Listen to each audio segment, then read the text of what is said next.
Be ready for the dictation. Start. The Taxation Law Bracket Amendment Bill 1971 introduced in the last session of Parliament, which was before the Lok Sabha, was discussed.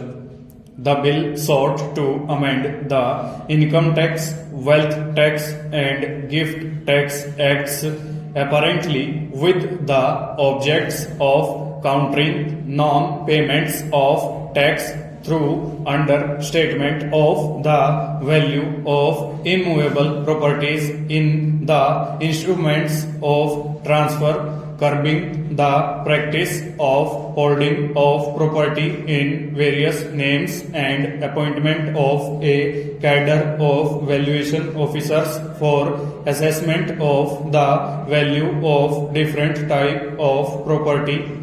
The board generally agreed that the bill should be opposed in principle. Shri K.R. Agarwal said that the bill will mainly hit those persons who put their transactions on paper.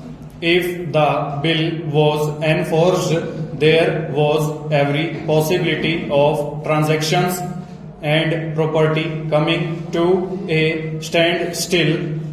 He further said that the bill had been loosely worded and legal loopholes had not been taken sufficient care of.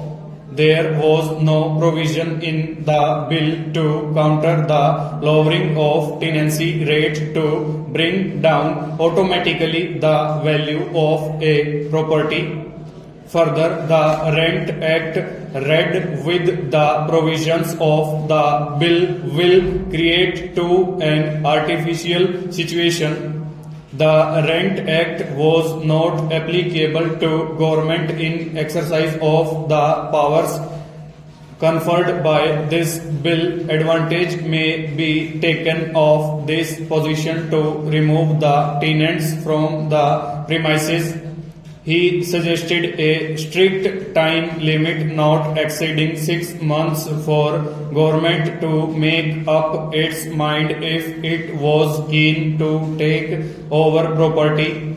Shri H.R. Singh expressed the view that the bill will only increase disputes over the fair market value of a property. If arrangements could be advised by which a fair valuation of an immovable property could be carried out before its transfer, this would bring down the number of disputes. Shri D.S. Gill pointed out that according to the bill, decisions of the competent authority were appealable to the Central Board of Direct Taxes, which was an administrative board.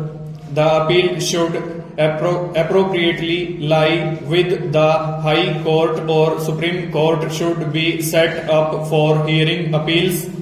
The committee should favor an independent court with the right of appeal to the Supreme Court. The members decided that comments on the bill should be shooted in the light of the views expressed by members.